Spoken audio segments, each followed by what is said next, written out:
We are live. This is episode 2, of Horny Gnome Booze Cruise. I am Horny Gnome, and welcome to the Horny Gnome Bar. Today, we're going to be reviewing 3 different beers. I do have a 4th if we run a little bit long. I got another one to crank out. And we'll talk kind of a little bit about what's going on with the holiday season and what went on with that and what went on with Thanksgiving and what I got planned kind of coming up and go from there. There we go. We got somebody in here with a Real Ale Brewery Zero Gravity IPA. Delicious. Nice. Very cool. All right. Well, without further ado, let's just crack into this first one. So, I love this brewery. This beer that we're going to be drinking is Elysian Space Dust. Now, I know there's a whole nother thing that goes along with this, and we are going to talk about that. But this is the one that is produced now. This is the Elysian Space Dust that is currently being produced. I want to say that Elysian got bought out by Anheuser-Busch. So now Anheuser-Busch does all their distributing and stuff like that. This shows that it's from Seattle, Washington, but they make it all over. Fort Collins, Colorado has a brewery there too that makes it and stuff like that. However, it did originate in Washington. So this is a Galaxy-based IPA with dry hops, Chinook, Citra, and Amarillo hops after the Galaxy hops. It is an 8.2% ABV, 62 IBU IPA, West Coast style IPA. Nice little color on it, kind of a small one-finger white head, lots of bubbles. I did pour this a little bit heavier to open it up a little bit. So, shalom.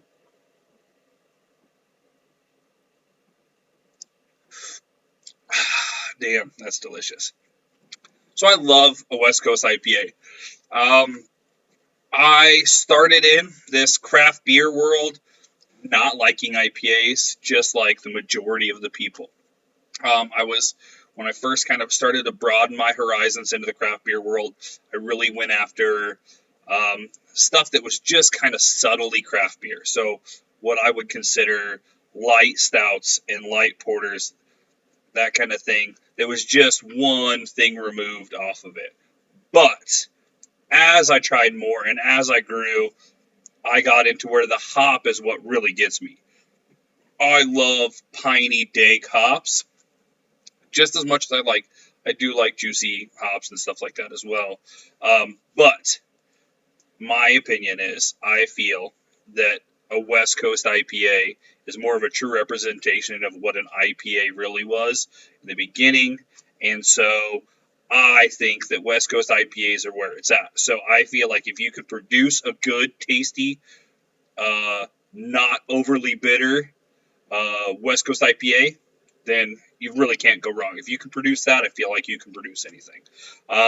And that being said, Elysian does an amazing job. Now, I know that some of their recipes have been changed a little bit, and that kind of thing, but for what's going on right now and that kind of thing, they produce a great, fantastic West Coast IPA. This is really, really good. It's tasty. It's crisp.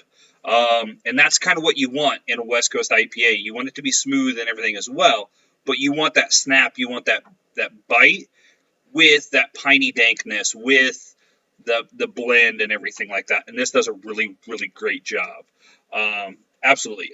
Double A Brewery says, believes that it's always clean and smooth, and I completely agree with that. You want it to be like, in my opinion, you want it to be like a woodsy kind of experience. There's not another way of saying it, like piney kind of bite to it. That's what I really want out of a West Coast IPA, and this absolutely delivers. Neil, what's going on? How are you? Neil the Beer King over on TikTok saying what's up. So in case you guys are new to like my stream and all that stuff, I have a stream going on TikTok right now. I have a stream going on Twitch right now. Both are going at the same time. And then I'm recording my podcast based off of that. So I've got a lot going on, and we got a lot going on with beers. So that's what we got going on here. So I'm just going to continue to drink this.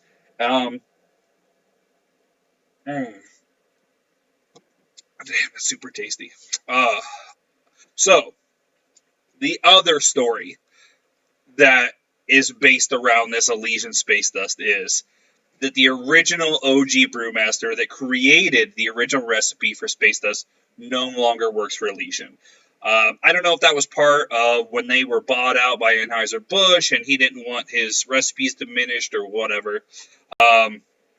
But he decided to move and either start his own or work for another brewery. That brewery is Cloudburst Brewery or Brewing Company, and that's in Seattle, Washington. And that is, from what I hear, the original OG recipe. It's called Cosmic Lust. It got real close on that one, but I heard from my friends that live out that way that it's a lot better. There's a lot better taste to it. I find that really hard to believe just because I really, really enjoy Elysian Space Dust. So if it's the same grain bill, it's like a 2-row malt blend and stuff like that. All that's a little bit above my head, I think, as far as how things are brewed and that kind of situation. But if it's anywhere close to it and it's as good, man, you got to knock it out of the park. Neil says he's got a sour blueberry crumb cake. Oh, yeah, that's right. So my buddy Neil had to switch to gluten-free beers. He's part of our beer Discord, and he had to switch over to gluten-free beers. And so he's had a whole different world open up to him as far as trying to find gluten-free beers. But it is a growing thing. The craft beer community is really growing, and so you're going to get more and more of that gluten-free allergy kind of stuff coming out, and then the flavors will blow your mind later on and stuff like that and increase. So, gosh, this is such a great beer though. So, full disclosure, I definitely buy the 6-pack every single time. I don't just buy one. This is one that you go out and you get and you enjoy a couple more times that week. It's not just it tastes good. Yeah, I'd probably buy it again, blah, blah. This is in my fridge one that I buy on a regular basis. The 8.2 is a higher ABV. However, you don't get choked down by that alcohol taste or anything like that. None of that comes back and diminishes that flavor. Guinness, what's going on? How are you? So yeah, that's kind of where I'm at with this one. It's great. It's fantastic West Coast IPA. I am talking about Elysian Space Dust IPA. It is fantastic. Absolutely fantastic.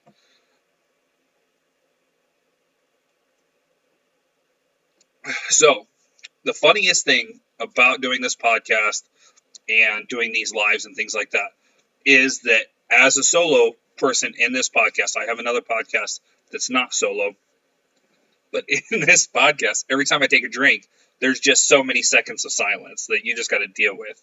And it's only present, like you really don't notice it as much in like the live video part of it, but you definitely notice it in the audio of the podcast. So I do have to edit it a little bit because if not, like there's just so many, so many just sounds of me drinking a beer. It is what it is, I suppose. So, but this is a great beer for silence right here. I tried to, in this podcast, I tried to like get every beer to last about 10 to 15 minutes. This is not making it. I love this beer so much. This is a great beer.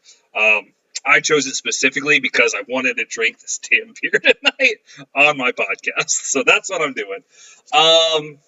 Let's talk a little bit about Thanksgiving. So I haven't talked to you guys since Thanksgiving. I only film and record this every 2 weeks. So this Thanksgiving, we decided to have everybody over for Thanksgiving here. So that my family came over, my parents, my 2 sisters and their kids and whatever, and they all came over. Because It'll be this coming Monday. Well, no, this Monday was 2 weeks. Is that how that works out? I had a granddaughter. Our oldest daughter had a baby, healthy baby girl. Her name's Kindling, and so we're super excited about that, and we were pumped about that. But we didn't want to be going all over with this new baby girl. So everybody came over. My parents came over and stuff, and we had a nice Thanksgiving here.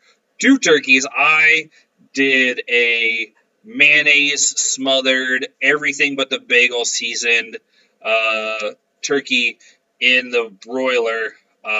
23 pounds. Thank you very much. Congratulations, Grandpa, over there. Thank you very much. So I did that turkey, and then my parents did a turkey as well, and then I did a ham, and they did a ham. So I want to talk a little bit about this ham, though. So this was just like a cheap farmland ham, and I don't have like a big smoker or anything like that. I have a filing cabinet that's getting turned into a smoker, but all I have is my propane regular Weber grill or whatever it is. But I know how to make smoke on that grill, you know. So what I did is I took these wood chips and I soaked them in Crown Royal and water for a couple of hours. They were apple wood chips, and then I put them in like a foil bag, kind of like made a like a boat, and I sealed the ends, and then I just poked one hole in the top. And when you throw that on the grill, all that starts to like boil up in there and dry out that wood. And as that wood dries out and cooks up, it just smoke bellows out that one little hole. And on a regular propane grill, it produces a decent amount of smoke. And so I did that for the smoke portion of it. And then I took this cheap farmland ham, and I pulled the skin off, and then I sliced it up, and then I made a Elijah Craig bourbon, honey, maple syrup, and cinnamon sugar blend, whatever you want to call that, glaze. There we go. And I put that glaze on this ham, and I glazed it every, I don't know, once an hour or something like that. Left it on there for about 3.5 hours at 350. This thing came out the absolute best I've ever made anything in my life. Everybody loved the ham. Almost the whole ham was gone. And it was like my first kind of like weird adventure into trying to do something kind of oddball. And wow, it really went crazy. Guadalupe, what's up? How are you? So yeah, it was awesome. I was super excited about that ham. It turned out awesome. Ryan, what's going on over on Twitch? How's it going? I'm just finishing up drinking this Elysian Space Dust IPA. I covered this a little bit. It's a great, delicious, crisp West Coast IPA.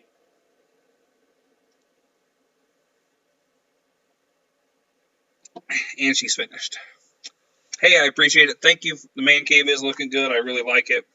I've got my Schlitz stuff behind me, some Husker stuff.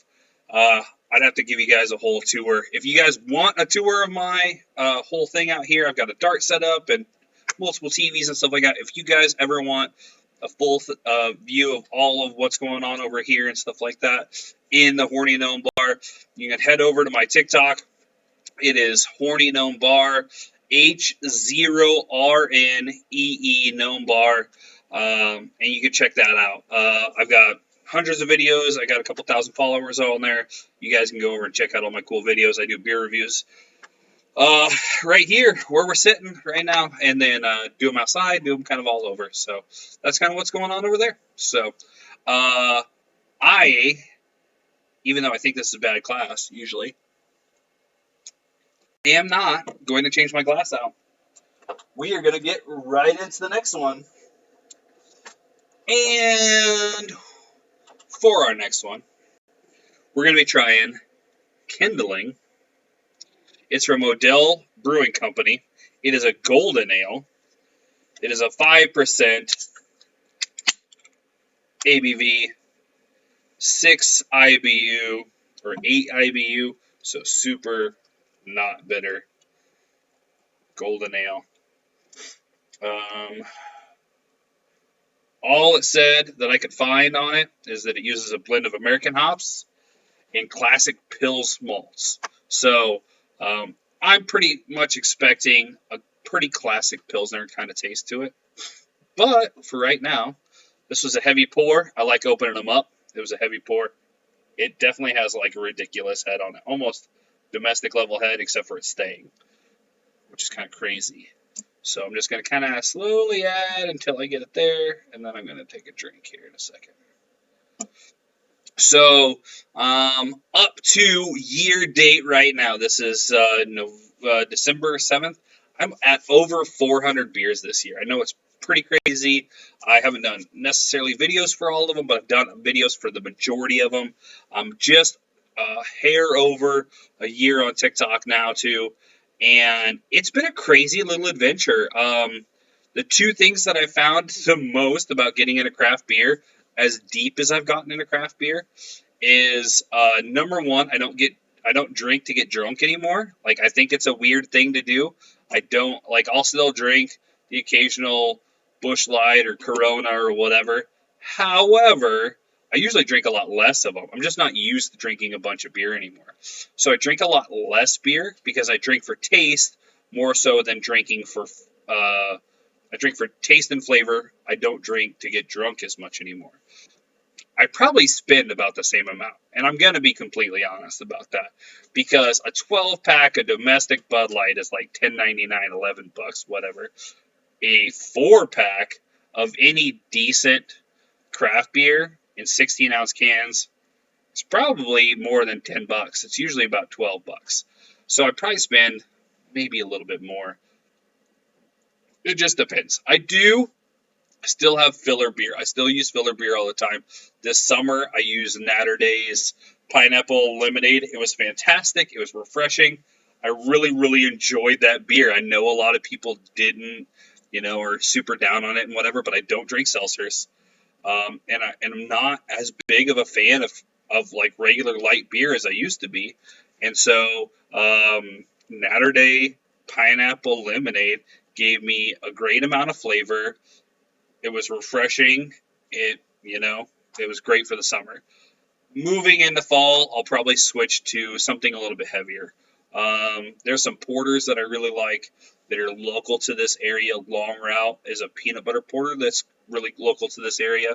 It's out of, I want to say, Lincoln, Nebraska. Imperium makes it. And it is a great beer to drink all the time, and I really like that. Snow Beast from Glencaster is a nice winter ale that I like to drink during the winter as well. During the winter, I like a heartier beer. I like a thicker beer. I like a darker beer. So that's kind of what we do. Guadalupe. I don't care for craft beer, but I do appreciate the work that goes into it. Anytime I hear anybody say something like that, something similar to, I don't like craft beer, I really don't get into it, it's not my thing, whatever, I also feel like you just haven't had the right craft beer, right? So if you like Corona, if you like Modelo, that kind of thing, there is an area of craft beer for you. It's called it's Mexican lager. That is a whole section of craft beer that's right there for the picking. Nebraska Brewing Company makes a great Mexican lager called Taco Vesa. I'll be doing a review on that, but we did cover it in the other podcast last week. It's a fantastic Mexican lager. It tastes right in the middle between like a Modelo and a Corona. It was a fan-fucking-tastic craft beer. And there's a couple of others that make Mexican lagers, and you can find them and try them, and then they're technically a craft beer. So whenever anybody says, "Oh, I don't like craft beer, I don't really get into it," okay, you don't have to like all of craft beer, but if there's a certain type that you like, if there's a certain style you like, there is a niche in the craft beer world where you would be happy at. There is a Kolsch is really, really close to a domestic light beer, like a Busch Light, a Bud Light, that kind of thing. A Kolsch is right close in there. They're not right on top of each other, but they're right in there. They're pretty close to each other. And so that being said, you can go out and you could seek out a Kolsch and find something in that realm that you like. So anybody that says they're not in a craft beer, you just haven't found the right one. You're in a craft beer, you just got to find the right beer. Speaking of the right beer, let's try this one. This is Kindling from Odell Brewing Company. Let's see how it tastes.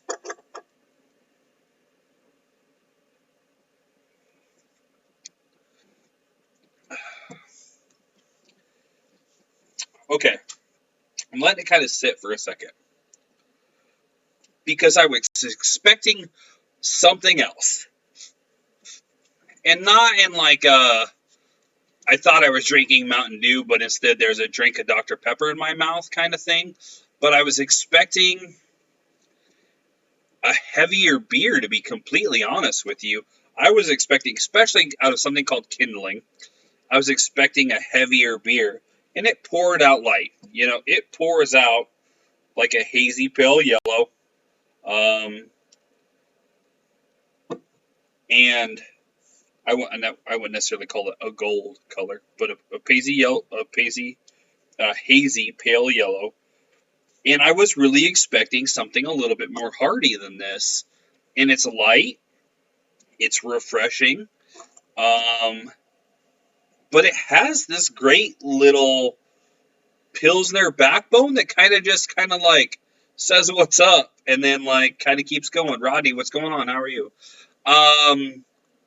It's got a really weird, interesting flavor to it.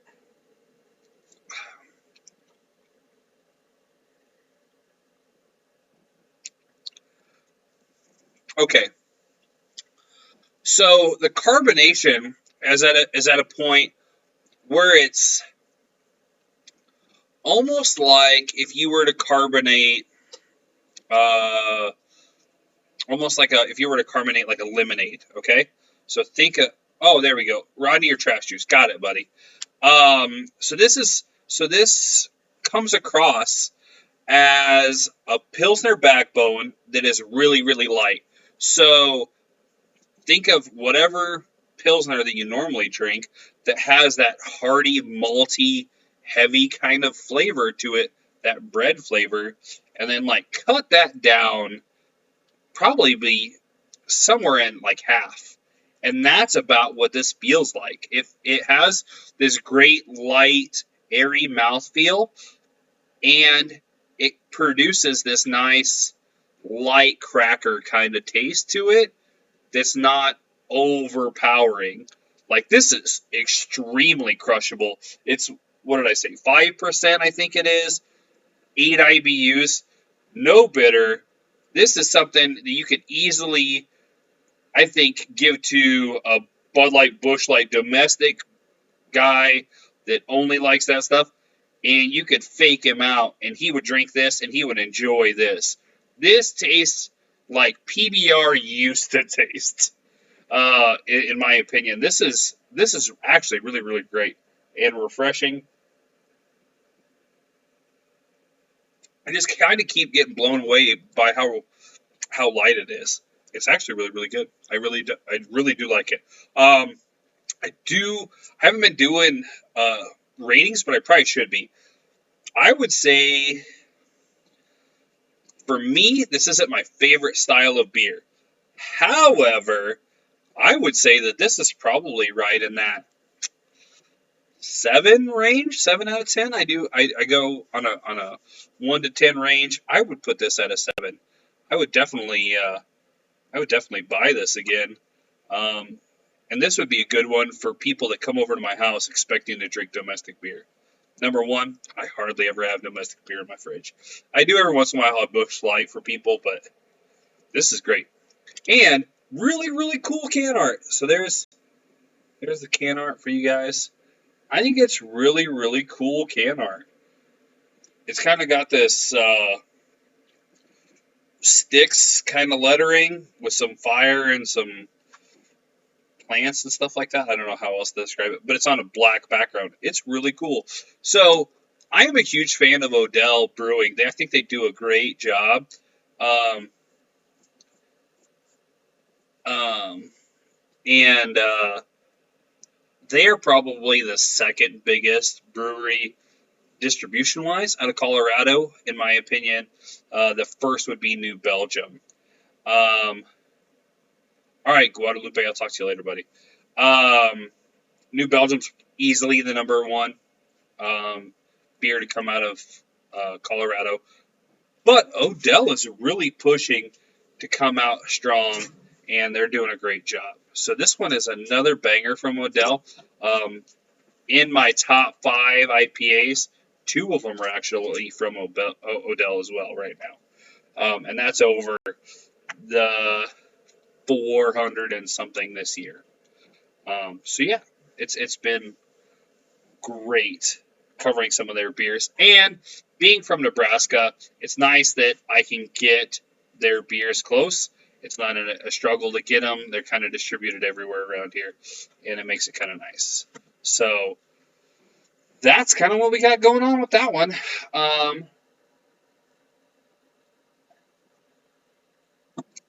Fantastic. That's really good beer. So we talked a little bit about Thanksgiving. Heading into Christmas. Oh my goodness. I don't know if you guys are like me, but if I could buy all of my Christmas presents on Christmas Eve and have them delivered instantaneously, that's totally my fucking MO. I never prepare for Christmas. I hardly ever have shit bought ahead of time. I never know what my kids want. And so I despise Christmas and love Christmas simultaneously. I love getting gifts for people. I love when I've put some thought into a gift and try to get something for somebody, and it kind of surprises them because they want it, but they didn't know that anybody knew that they wanted it, whatever that is. I love that part of Christmas. I love seeing my kids light up when they get things that they've been talking about forever that cost a bajillion dollars. When did kids shit get so expensive, by the way? Anyhow, I love that aspect of Christmas. I hate how Christmas has put such a strain on the American household anymore. It used to be about getting together with family and that kind of thing, and it has been so commercialized and so turned into only about the gifts that it just becomes so absolutely stressful, especially the later part of the year. This is the part of the year where you're trying to get all your stuff caught up and everything like that. And you're trying to, especially at most of our jobs, we're trying to hit quotas by the end of the year because this has to be done and this has to be done and this has to be done and we need this many new people and yada yada yada. That's all trying to be done by the end of the year. Yet you're also supposed to go out and get the latest and greatest for your kids and your family, and you're supposed to spend all this time with your family with no time off because they never want to give you any kind of time off during the holiday season. I feel like as adults, not as elder adults, because elder adults don't deal with that as much. They have mountains of vacation time. They have less people to go see because whatever, But as smack dab in the middle of being an adult, I'm a 35-year-old. It's a stressful fucking time of year, and I wish that there was some relief, one way or another. And I'm sure I'm preaching to the fucking crowd out here on all this stuff too, guys. But it's a super crazy stressful time of year, and it is what it is. I understand that, but holy crap, if it could just be not so stressful, that would be super. Anyhow, let's get the hell off of that for a second. Let's finish this beer off. Let's crack open this next one.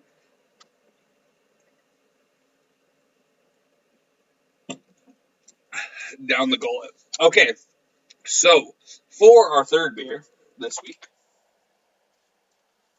we are stopping 20 miles away from me at a little place called Albion, Nebraska. And Albion, Nebraska has this sweet little cool downtown brewery named Highway 14 Brewery. The brewmaster and owner is Greg, him and his wife own it. They also have another brewmaster that helps out. His name is Drew. They produce 4 beers a week. They have big, whatever it is, 60-gallon fermenters downstairs. They have 8 of them. Each one is 2. They produce 4 new beers a week, or 4 beers a week. Sometimes it's what people are still buying, so they produce 2 of those or whatever, and then they produce new ones every week. So usually every other weekend there's a new beer coming out. And this one is actually not one of their new ones. This beer is called Dirty Herbie, and this is their big standard. This is the one that really put them on the map. So Herbie Husker is the mascot of the Nebraska Cornhuskers. Portly guy wearing coveralls. Anyhow, they did a little playoff for that. This is a strawberry wheat beer, and this is their big beer. This is their big #1 beer. I'm going to show you the logo and how that looks. But for the people at home that cannot see this, it is Herbie the Husker with a strawberry for a head. That's what it comes down to. But there we go. That's the logo. Over there. Let's see. I want to make sure that's in. And then over here. So you can kind of see that. They've got shirts made up and everything too of that. But let's crack it open and let's give it a try. Great carbonation, just a little bit out of the top. All right, let's pour it out in the same glass. Ooh, what?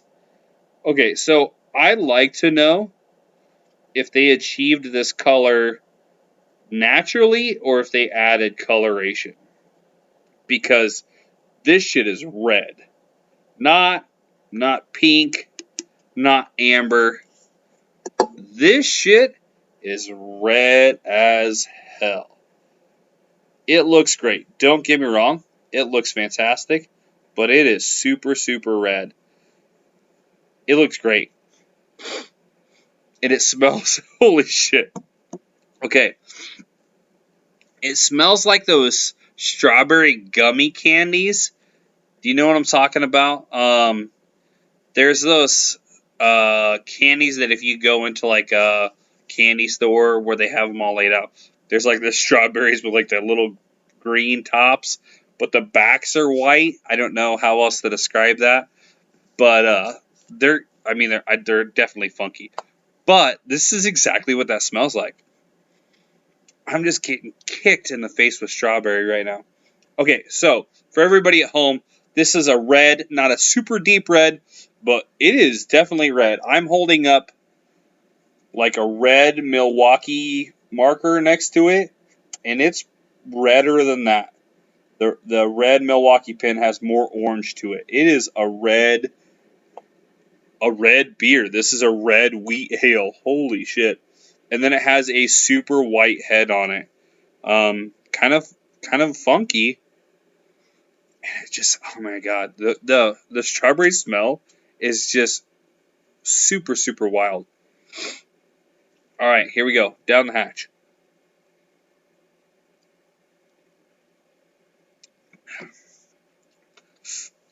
Okay.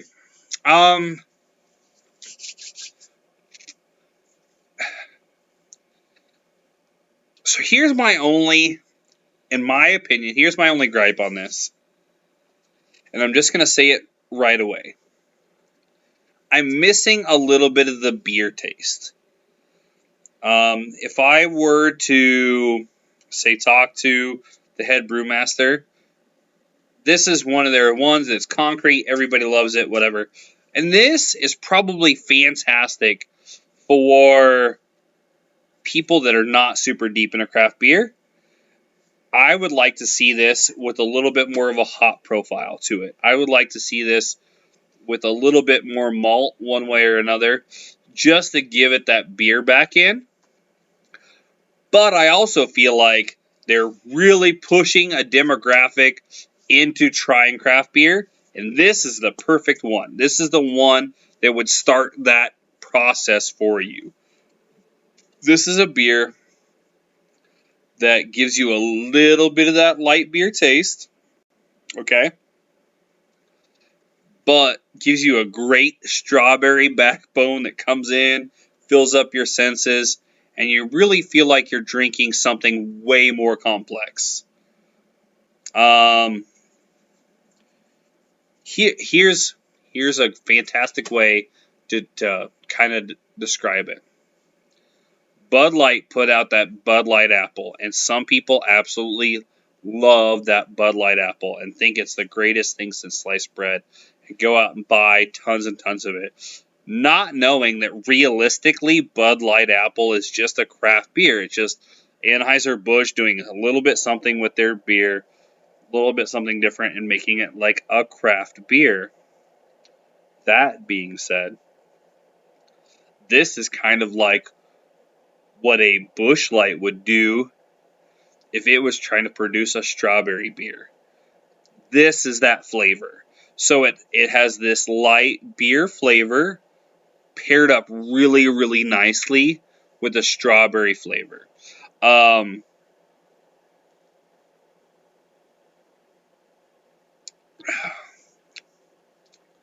feel like they did it a little bit better than Bud Light Apple did, because Bud Light Apple is, first of all, it's a rice-based product, so that doesn't bring a whole lot of flavor along with it. And then, that being said, they overpower you with that apple. That apple is genuinely too strong for the general craft beer community. So, this is more of a subtle strawberry flavor paired up with a really nice light wheat beer. That being said, this is executed more like what I feel like Bud Light Apple should have been executed like. This is this would appeal to both the craft beer community as well as the general population of light beer drinkers that want to try something with like a little bit more something to it.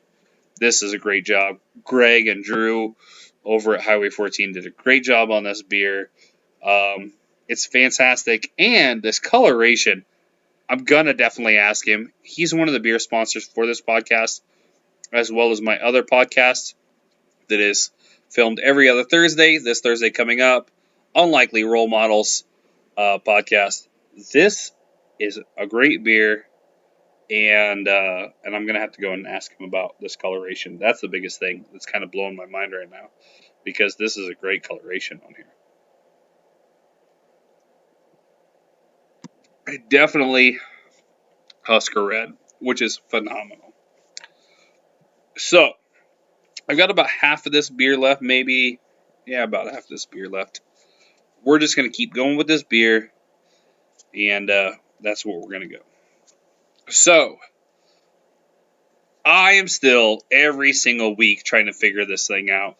This thing has gone off the rails as far as technical abilities. This has gone off the rails as far as quality. This has gone off the rails a billion different ways. And we're going to keep trying and upgrading and punching and trying.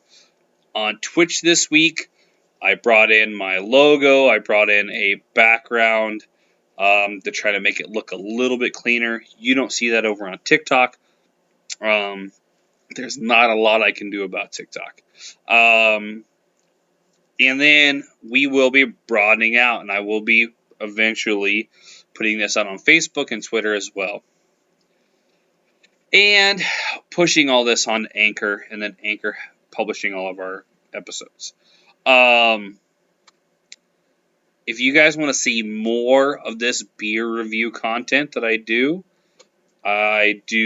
daily, sometimes double daily beer reviews over on TikTok at Horny Gnome Bar, H0RNEE Gnome Bar, because TikTok doesn't like the word horny.